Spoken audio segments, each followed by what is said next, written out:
Students, स्वागत है आप सभी का आपके अपने educational channel M&M by A पे। तो चलिए स्टूडेंट्स, शुरू करते हैं आज का हमारा नेक्स्ट टॉपिक। तो स्टूडेंट्स, आज का हमारा नेक्स्ट टॉपिक है नेक्स्ट चैप्टर, और नेक्स्ट चैप्टर जो हम लेके चल रहे हैं आज वो है स्टैटिक्स। ठीक है, स्टैटिक्स जो है चैप्टर नंबर 14 NCERT में है। स्टैटिक्स मीन्स आप समझ सकते हैं, ये 9th में भी आया हुआ है। ठीक है, 9th में भी आया था, मीन मीडियन। ठीक है, मोड जो होता है मीन मीडियन मोड, उसी से रिलेटेड जो टॉपिक है वो इसमें कवर होते हैं। तो इसमें 3 टॉपिक मेन है जो है आपके मीन, मीडियन एंड मोड। ठीक है, ये 3 टॉपिक इसमें होते हैं जो कि आपने 9th में भी किए हुए हैं। तो इन्हीं को थोड़ा सा एडवांस लेवल पे हम करेंगे, वो करेंगे इसमें, इस चैप्टर में, स्टैटिक्स में।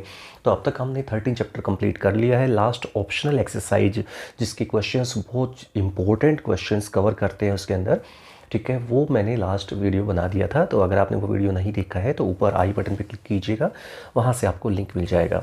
तो चलिए स्टूडेंट्स, शुरू करते हैं हमारा नेक्स्ट चैप्टर जो है आपका स्टैटिक्स।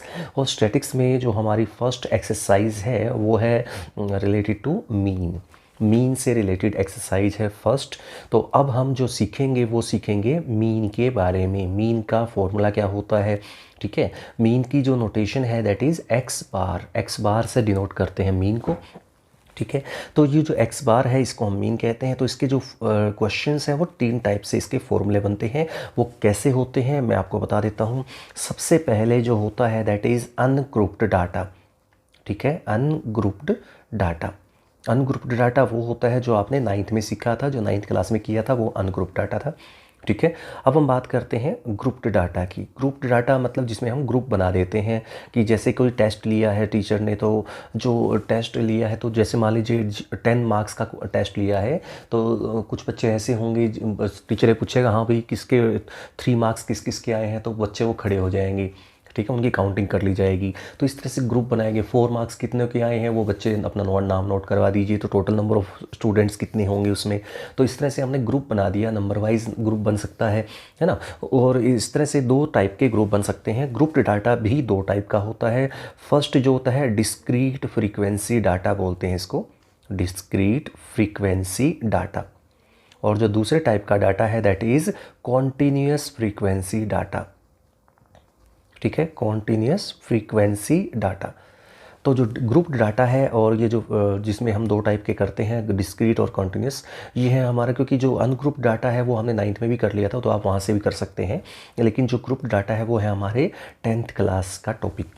ठीक है, तो इसमें हमारे 2 टाइप के डाटा होते हैं, डिस्क्रीट और कॉन्टीन्यूअस। ठीक है, अब बात क्वेश्चन ये आता है कि डिस्क्रीट और कॉन्टीन्यूअस में डिफरेंस क्या है। तो स्टूडेंट्स, डिस्क्रीट का मतलब होता है जहाँ पर, जैसे मैं ये कहता हूँ कि 3 मार्क्स कितने बच्चों के आए हैं, तो वो पर्टिकुलर बच्चे खड़े हो जाएंगे। 4 मार्क्स कितनों के आए हैं, उनके सामने पर्टिकुलर बच्चे, जो उनकी जितने बच्चे होंगे वो उनको फ्रीक्वेंसी कहते हैं। ठीक है, XI जो होता है दैट इज़ क्लास मार्क्स, या जिसको आप कहते हैं नॉर्मली, जिसको XI बोलते हैं, तो वो आपके पास आएगा मार्क्स, और उसके सामने जो हम जो वैल्यू रखेंगे that will be frequency. Frequency मतलब नंबर ऑफ़ स्टूडेंट्स जिनके वो मार्क्स आए हैं। जैसे 3 रखता हूँ, XI 3 रख रहा हूँ, तो उसके सामने फ्रीक्वेंसी जो FI जिससे आप डिनोट करते हैं, XI और FI 2 चीज़ें होती हैं। तो XI मतलब मार्क्स कितने हैं, और FI का मतलब कितने बच्चों के उतने मार्क्स हैं। तो 3 मार्क्स मान लीजिए 10 स्टूडेंट्स के हैं, तो 3 के सामने 10 फ्रीक्वेंसी उसकी हो जाएगी। 4 मार्क्स मान लीजिए 15 स्टूडेंट्स के हैं, तो 4 के सामने 15 आ जाएगा। 5 मार्क्स मान लीजिए 5 स्टूडेंट्स के हैं, तो 5 के सामने 5 आ जाएगा। इस तरह से टेबल बनती जाएगी। तो इस टाइप की जो डाटा बनता है that is known as discrete frequency data, यानी कि इनके अंदर आपके पास XI होता है और फ्रीक्वेंसी FI होती है। तो इन दोनों से मिलके आपका बनता है डिस्क्रीट डाटा। यहाँ पे वैल्यूज़ होती हैं इनके नीचे। ठीक है, ये टेबल होती है ऐसे। तो ये आपकी जो है डिस्क्रीट फ्रीक्वेंसी डाटा बोलते हैं। दूसरा जो टाइप है वो है कॉन्टीन्यूअस फ्रीक्वेंसी डाटा। अब कॉन्टीन्यूअस फ्रीक्वेंसी डाटा क्या होता है उसके बारे में मैं बता रहा हूँ, पहले इसको रब कर देता हूँ। अब बात करते हैं कॉन्टीन्यूअस फ्रीक्वेंसी डाटा की। कॉन्टीन्यूअस फ्रीक्वेंसी का मतलब होता है कि एक ग्रुप बना दिया जाएगा, यानी कि ग्रुप कैसे, जैसे मैं कहूँगा 0 से लेके 2, ठीक है, 2 से लेके 4, 4 से लेके 6, 6 से लेके 8, 8 से लेके 10। ठीक है, अब मैं इस तरह से ग्रुप बना दूंगा इस तरह से, तो ये कॉन्टीन्यूटी में चल रहा है, 2 का गैप लेके चल रहा हूँ, तो इसलिए इसको कॉन्टीन्यूअस फ्रीक्वेंसी डाटा, ये क्लास मार्क्स बोलते हैं इसको। ठीक है, क्लास इंटरवल्स जिसको आप कहते हैं नॉर्मली, क्लास इंटरवल ये है, और ये इसकी फ्रीक्वेंसी सामने लिखी जाएगी। तो सपोज 0 से 2 की जब आप बात करेंगे तो उसमें 2 इंक्लूड नहीं होता, ध्यान रखिएगा, ठीक है। 2 जो है वो इंक्लूड नहीं करना है। 2 जो होगा वो नेक्स्ट में इंक्लूड होगा जब 2 से 4 की बात की जाएगी।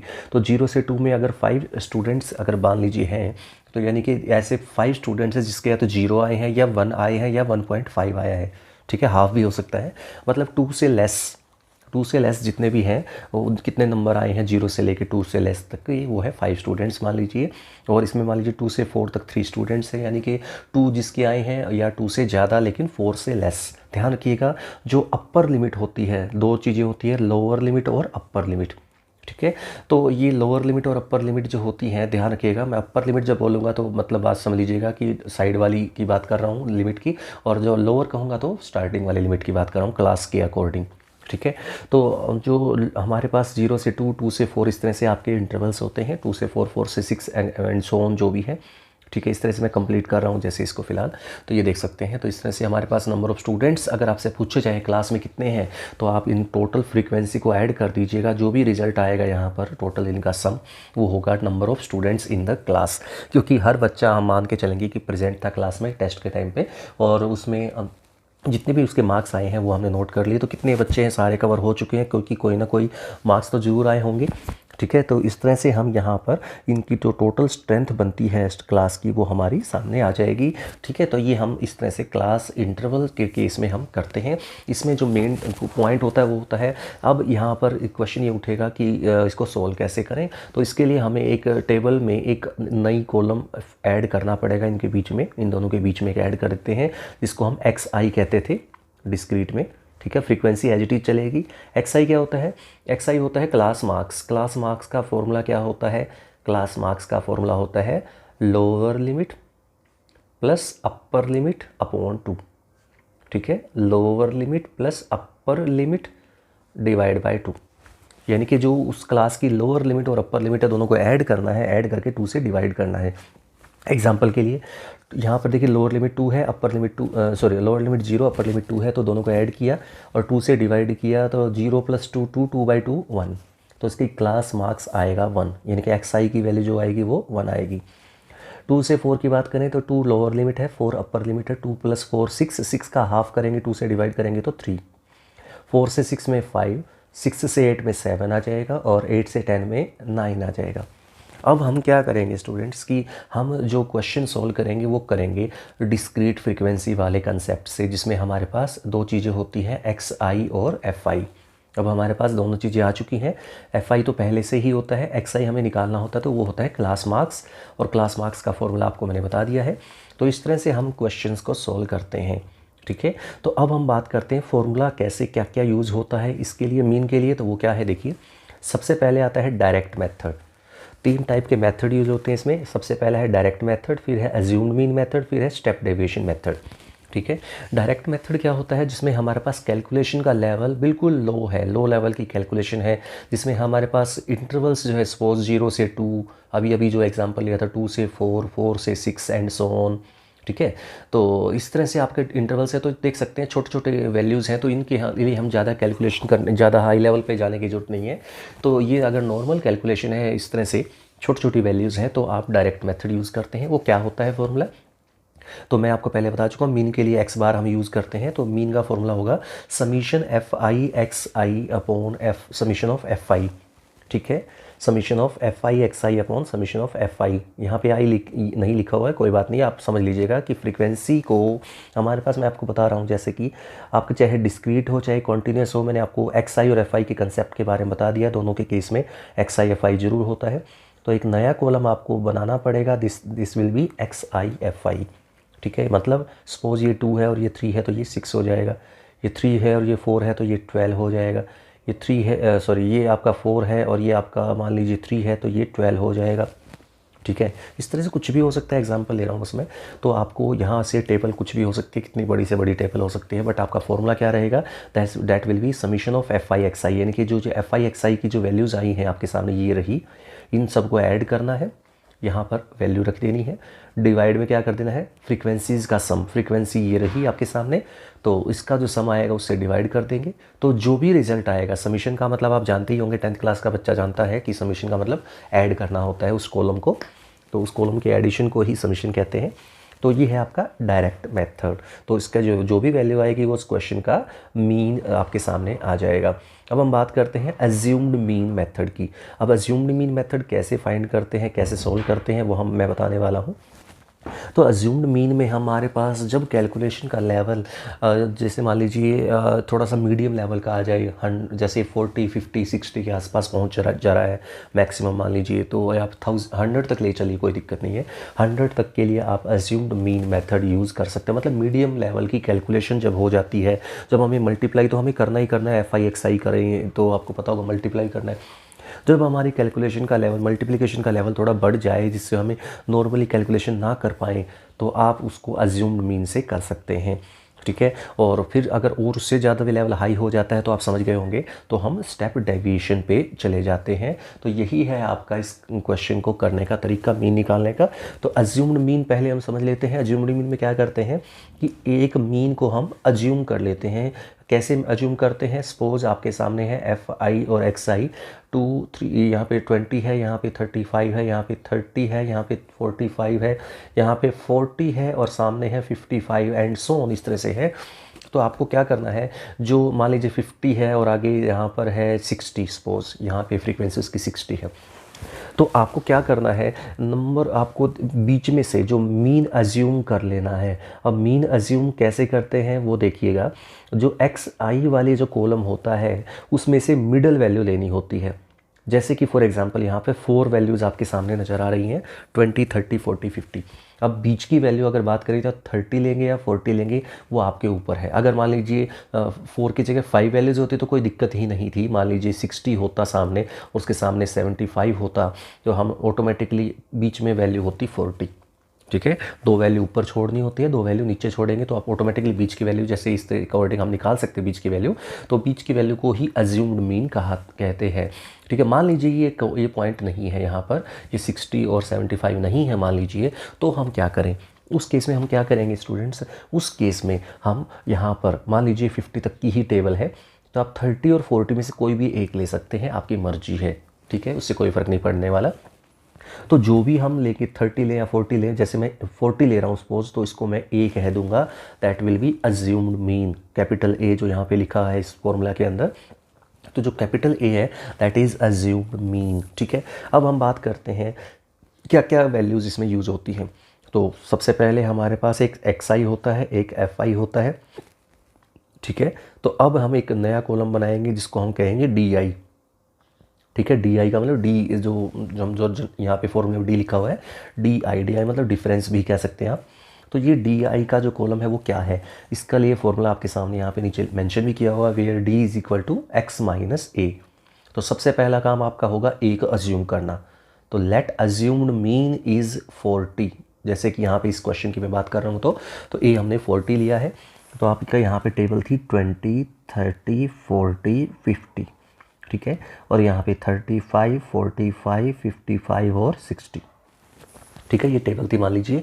तो अब हमें एक नया कॉलम बनाना है जिसको कहेंगे DI का फॉर्मूला आपको बता दिया है, XI माइनस A।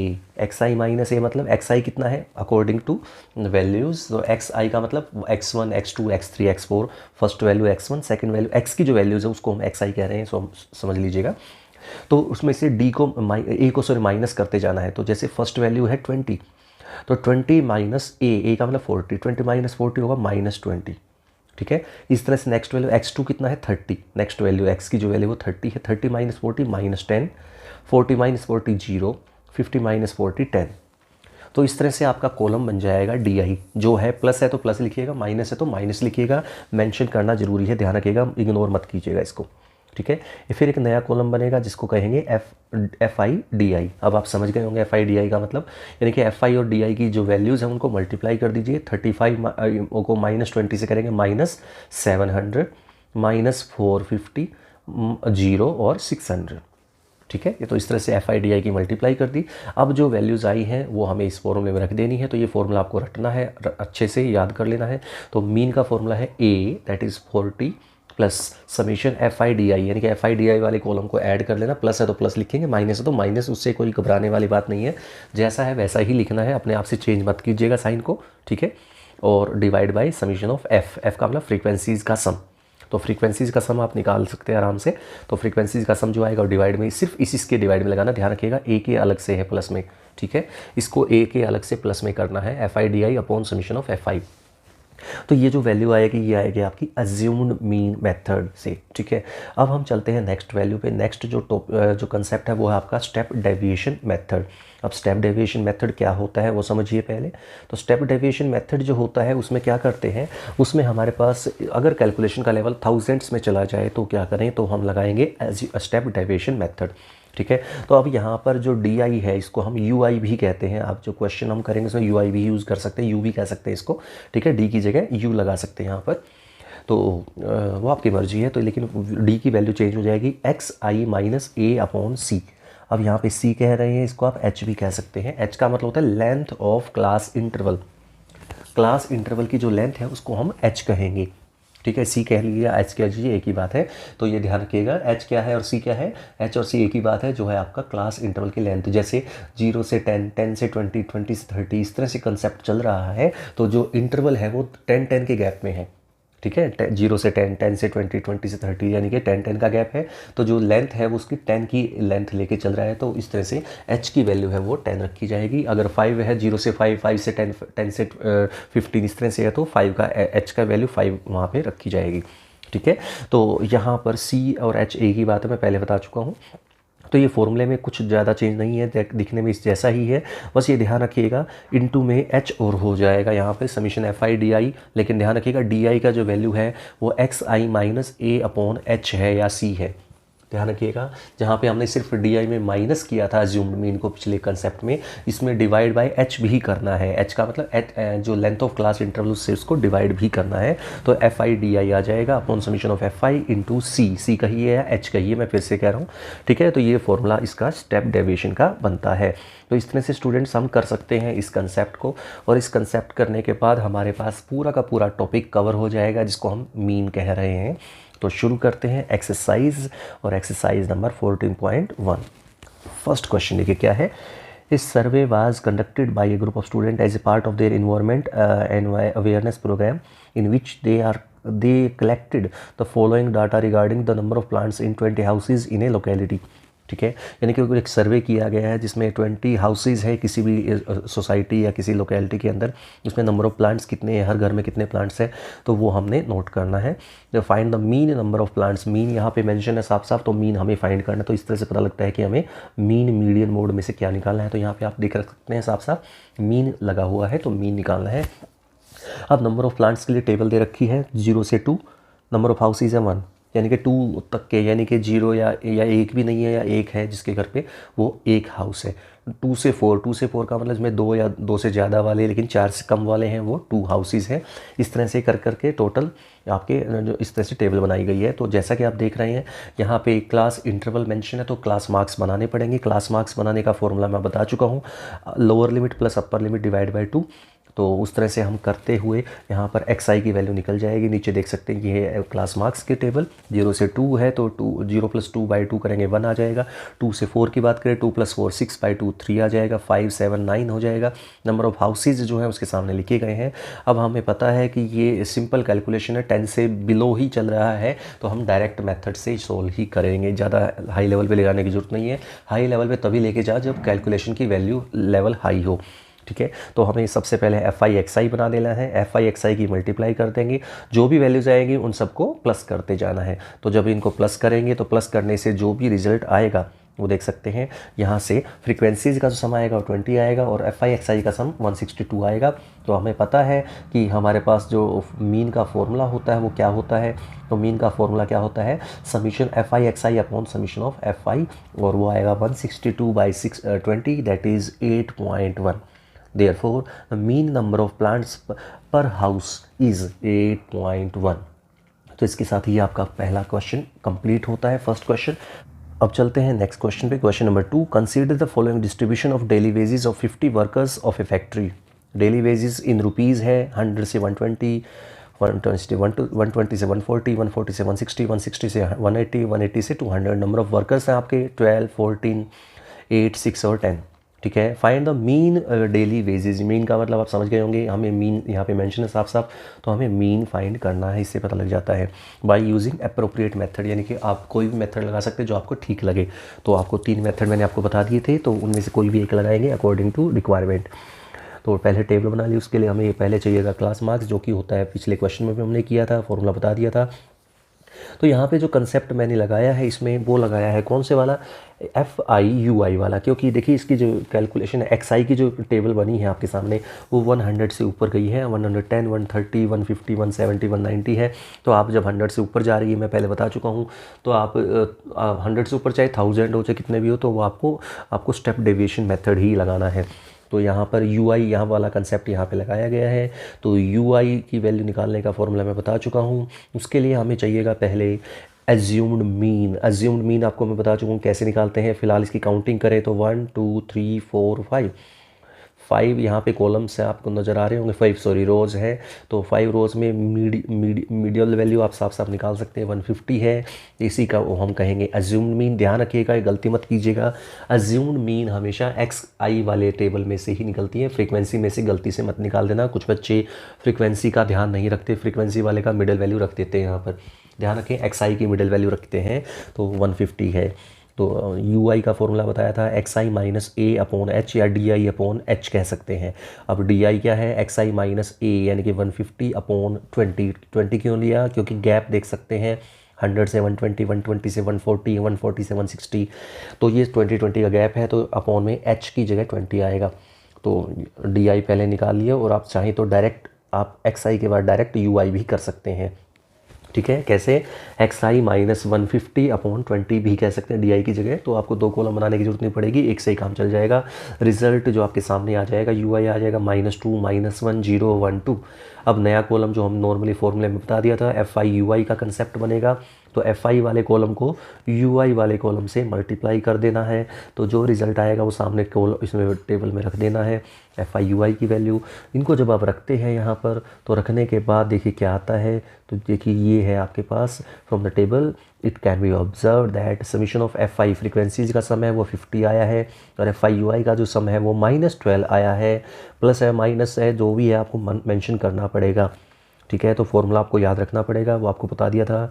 A यानी कि अज्यूम्ड मीन दैट इज़ 150 हमने लिया है, प्लस समीशन ऑफ FIUI -12 आया है, अपॉन फ्रीक्वेंसी का सम 50 था, इंटू H यहाँ पे 20 का गैप था, तो प्लस माइनस 24 अपॉन 5 हो जाएगा सिंप्लीफाई करने से। जब इसको आप सोल्व करते हैं तो आएगा आपका 145.2।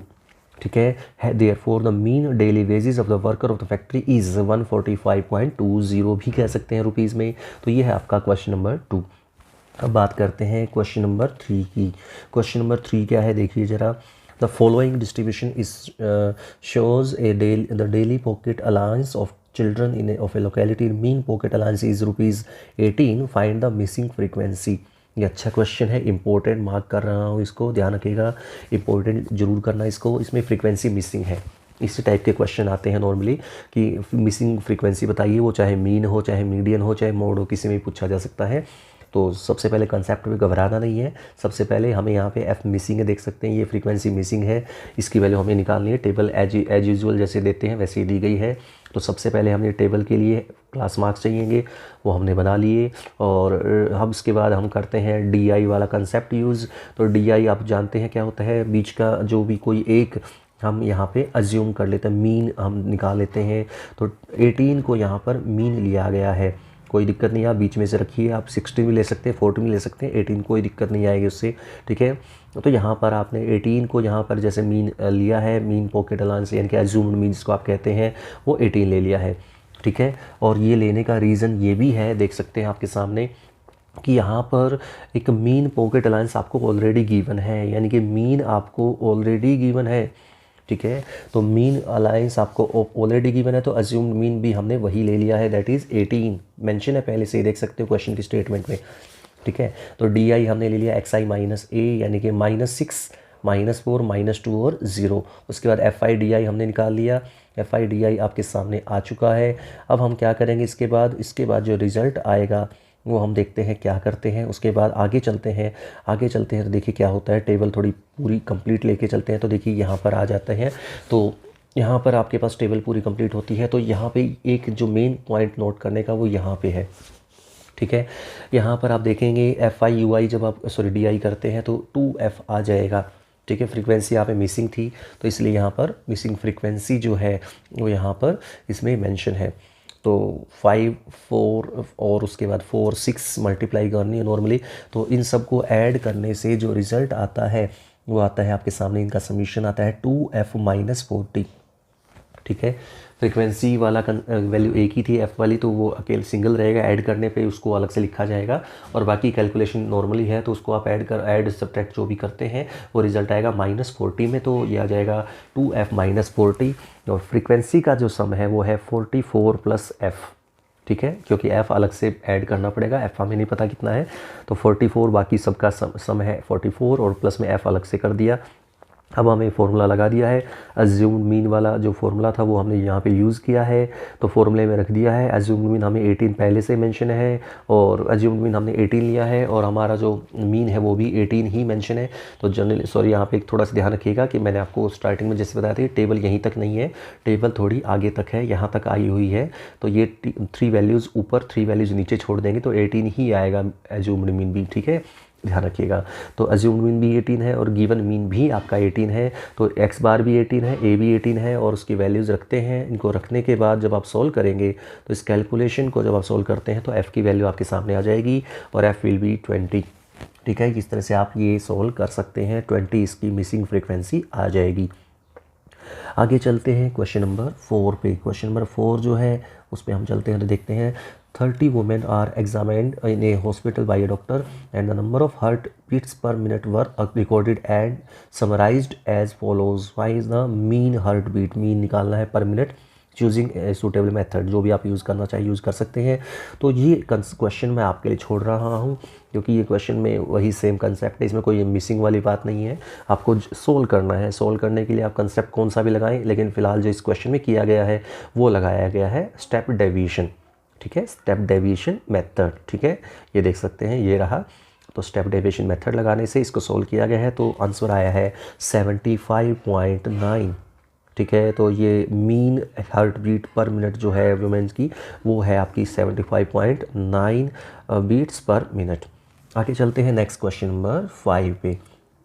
क्वेश्चन नंबर 5 है, in a retail market fruit vendors are selling mangoes kept in a packing boxes, these boxes contained varying number of mangoes, the following were distribution of mangoes according to the number of boxes, find the mean number of mangoes. यानी कि mean, बात फिर से वही mean की बात clear हो रही है। तो ये आपके सामने है, ये भी क्वेश्चन अपने आप से करने के लिए है, लेकिन थोड़ा सा इसमें गड़बड़ है। वो क्या गड़बड़ है देखिए ध्यान से। 50 से 52 है, नेक्स्ट वैल्यू 53 से 55 है, ठीक है। तो यहाँ पे जो कंटिन्यूटी नहीं दिख रही है आपको, साफ साफ मुझे भी नहीं दिख रही है, आपको भी नहीं दिख रही होगी। 52 से 50 से 52 है, 53 से 55 यानी कि बीच का गैप खत्म हो गायब हो गया इसका। तो वो कहाँ जाएगा, उसके लिए हम एक कंसेप्ट करते थे, 9th क्लास में सिखा दी जाती है वैसे बातें कि आपको थोड़ा सा अलर्ट होकर देखना पड़ेगा क्वेश्चन। कई बार जल्दबाजी में हम क्या करते हैं, इसको क्वेश्चन को सॉल्व करना शुरू कर देते हैं। देखिए ध्यान से, इंटरवल जो है वो कंटिन्यूस नहीं है, इसको बनाना पड़ेगा। उसको बनाने के लिए क्या करते हैं, उसको बनाने के लिए आपको 9th क्लास में सिखाया गया था कि जो 50 से 52 है जैसे यहाँ पर, तो जो लोअर लिमिट है उसमें से 0.5 को माइनस किया जाता है और जो अपर लिमिट है उसमें 0.5 को ऐड कर दिया जाता है, ठीक है। देखिए नई टेबल ये बनेगी, ठीक है। 50 जो थी लोअर लिमिट थी पहले, देख सकते हैं, उसको 49.5 बना दिया और 52 था उसको 52.5 बना दिया। यानी कि फर्स्ट वाले में से -0.5 करते हैं और सेकंड जो अपर लिमिट है उसमें 0.5 ऐड करते हैं हर इंटरवल में, ठीक है। तो इस तरह से जब आप ये करते हैं तो आप देखेंगे ये कंटिन्यूस वाली आपकी जो फ्रीक्वेंसी वाली टेबल बन जाएगी, कंटिन्यूस फ्रीक्वेंसी टेबल। तो 49.5 से 52.5, 52.5 से 55.5, 55.5 से 58.5 एंड सो ऑन चलता जाएगा। बस इस तरह से बनने के बाद ये क्वेश्चन आपका पिछले क्वेश्चन जैसा बन जाएगा। तो जो मेन क्वेश्चन याद रखने वाला स्टेप है वो ये है कि इनकी लिमिट्स बदलनी पड़ेंगी, ठीक है। ये लिमिट्स जब आप जैसे बदल देते हैं तो आपका क्वेश्चन पिछले क्वेश्चन जैसा हो जाएगा। तो इसलिए मैंने इसको क्वेश्चन को स्पेशली बताने के लिए बीच में ब्रेक दिया है ताकि आप इस क्वेश्चन को समझ पाएँ, चलते हैं नेक्स्ट क्वेश्चन पे। क्वेश्चन नंबर है आपका नेक्स्ट है 6th क्वेश्चन। तो ये भी वैसा ही है लेकिन इजी है, पिछले वाले जैसा ही है। ये 50 वाले जैसा नहीं है कि अलग अलग कॉन्टिन्यूस नहीं हो, कॉन्टिन्यूस ही है क्योंकि 100 से 150, 150 से 200, 200 से 250, 250 से 300, 300 से 350 देख सकते हैं। तो 50-50 का गैप हर एक में है, तो आप इजीली सॉल्व कर सकते हैं। तो क्लास साइज़ आप जिसको आप लेंथ ऑफ क्लास इंटरवल भी कहते हैं वो 50 है यहाँ पर। तो एज़ यूजुअल जैसे करते हैं, इसमें स्टेप डेविएशन मेथड से इसको किया है, देख सकते हैं यूआई वाला कंसेप्ट है। तो इस कंसेप्ट से आप कर सकते हैं, इसको सॉल्व करेंगे तो जो रिज़ल्ट आएगा वो आपके सामने है 211 आएगा। ठीक है, तो इसी के साथ ये क्वेश्चन नंबर 6 भी आपका कंप्लीट होता है। क्वेश्चन नंबर 7 पे चलते हैं। क्वेश्चन नंबर 7 जो है वो है to find out the concentration of SO2 in air in part of million ppm. The data was collected for 30 localities in a certain city and is presented below. Concentration of SO2, ठीक है, sulphur dioxide जो है उसकी concentration कितनी है, 0.00 से लेकर 0.04 जो कंसंट्रेशन है उसकी फ्रीक्वेंसी है 4 का मतलब 4 सिटीज़ के अंदर उसकी कंसंट्रेशन इतनी है SO2 की, और 0.04 से 0.08 तक की कंसंट्रेशन जो है वो 9 सिटीज़ 9 शहरों में उसकी कंसंट्रेशन इतनी है। इस तरह से आपको टेबल मेंशन है, तो आपको बतानी है मीन कंसंट्रेशन। मीन का मतलब आप समझ गए होंगे, मीन हमें फाइंड करना है इसके, और नॉर्मल कैलकुलेशन है आप खुद से करोगे। ये किया है इसने स्टेप डेविएशन से, ठीक है, देख सकते हैं यूआई यहाँ पे मेंशन है। तो छोटी सी टेबल है, देख सकते हैं 1 2 3 4 5 6 यहाँ पे ये वैल्यूज़ हैं, रोज़ है। तो आप इसको सोल्व करेंगे, नॉर्मल कैलकुलेशन है। क्वेश्चन नंबर 6 आपका इस तरह से कंप्लीट हो जाता है। अब चलते हैं नेक्स्ट क्वेश्चन पे। नेक्स्ट क्वेश्चन देखिए क्या है। नेक्स्ट क्वेश्चन आपका ये है, class teacher has the following absentee record of 40 students of a class of the for the whole term. Find the mean number of days a student was absent. तो mean निकालना है, फिर से वही clear हो रहा है साफ साफ। 0 से 6, 6 से 10, 10 से 14, 14 से 20, 20 से 28, 28 से 38, 38 से 40। ठीक है, तो अब हम देखें इसमें ध्यान से। To find out the class marks of each interval the following relation is used, upper limit plus lower limit divide by 2। ठीक है, तो अपर लिमिट और लोअर लिमिट डिवाइड बाय 2। तो इसमें हम क्या करेंगे, देखिए ध्यान से, अगर आप देखें तो इंटरवल की जो लेंथ है वो सेम नहीं है। 0 से 6, 6 से 10, 10 से 14, यानी कि 0 से 6 यानी कि 6 का गैप है। 6 से 10 में 4 का गैप है, 10 से 14 4 का गैप है, फिर 14 से 20 फिर से 6 का गैप आ गया, फिर 8 का गैप है, फिर 10 का गैप है, फिर 2 का गैप है। तो जो लेंथ है वो सबकी सेम नहीं है। तो आप कंटिन्यूस वाला कंसेप्ट मत लगाइएगा, मतलब एच वाला कंसेप्ट मत लगाइएगा, अज्यूम जो स्टेप डेविएशन वाला, क्योंकि स्टेप डेविएशन में एच की ज़रूरत पड़ेगी। अगर आप लगाना ही चाहें तो कोई दिक्कत नहीं है, आप मिनिमम एच की वैल्यू ले सकते हैं। मिनिमम मतलब सबसे छोटा जो इंटरवल की लेंथ है वो ले सकते हैं एच की जगह पे। ठीक है, लेकिन आप इस क्यों पंगे में पड़े, आप मत करें इसको ऐसी कोई दिक्कत नहीं है। आप उलझने वाला कॉन्सेप्ट बन जाएगा आपके लिए, तो आप सोचेंगे कि ये क्यों ऐसे याद रखने वाला स्टेप हो जाएगा। कोई बात नहीं, आप डीआई वाले कंसेप्ट से कर लीजिए। अब डीआई वाला कंसेप्ट तो नॉर्मल है, इसमें एच की ज़रूरत भी नहीं है ना, तो हम उससे कर लेंगे। तो एज्यूम्ड मीन मेथड से इसको हम सॉल्व कर सकते हैं। तो वो आपके सामने है, आपने किया हुआ है, कैसे करना है वो आपको अच्छे से पता है। तो इसका जो एज्यूम्ड मीन आएगा उसके अकॉर्डिंग मीन जो निकलेगा वो आएगा 12.48। ठीक है, ये है आपका क्वेश्चन नंबर नेक्स्ट। अब चलते हैं लास्ट क्वेश्चन पे। लास्ट क्वेश्चन पे चलते हैं फटाफट से। क्या है देखिए, the following table gives the literacy rate of 35 cities, find the missing literacy find the mean literacy rate. Mean निकालना है, फिर से वही 45 से 55, 55 से 65 एंड सो ऑन। और आप देख सकते हैं तो यहाँ पे गैप सबका 10-10 का गैप है, तो कोई दिक्कत भी नहीं होने वाले आपको। तो इसमें स्टेप डेविएशन मेथड इसमें यूज़ किया है, देख सकते हैं यूआई वाला कंसेप्ट। तो जो आपका स्टेप डेविएशन मेथड है उससे आप इसको कैलकुलेशन करेंगे। कैलकुलेशन करने के बाद जो रिज़ल्ट आएगा वो आएगा 69.73। ठीक है, therefore the mean literacy rate is 69.43%। ठीक है, ये है आपका इसका लास्ट क्वेश्चन। आप एक बार टेबल को देख लीजिए अच्छे से। ठीक है, यहीं से शुरू थी, तो आप यहाँ से टेबल ये बनती है और उसको सॉल्व करने के बाद रिज़ल्ट आ जाता है। तो इसी के साथ आपका ये एक्सरसाइज यहीं पर कंप्लीट होती है। तो स्टूडेंट्स, इसी के साथ ये वीडियो यहीं पे एंड करता हूँ। उम्मीद करता हूँ आपको समझ में आ गया होगा। तो अगर आपने इस चैनल को सब्सक्राइब नहीं किया है, सब्सक्राइब कर दीजिएगा, लाइक कीजिएगा, शेयर कीजिएगा। मिलते हैं नेक्स्ट वीडियो में, तब तक के लिए thank you for watching this class.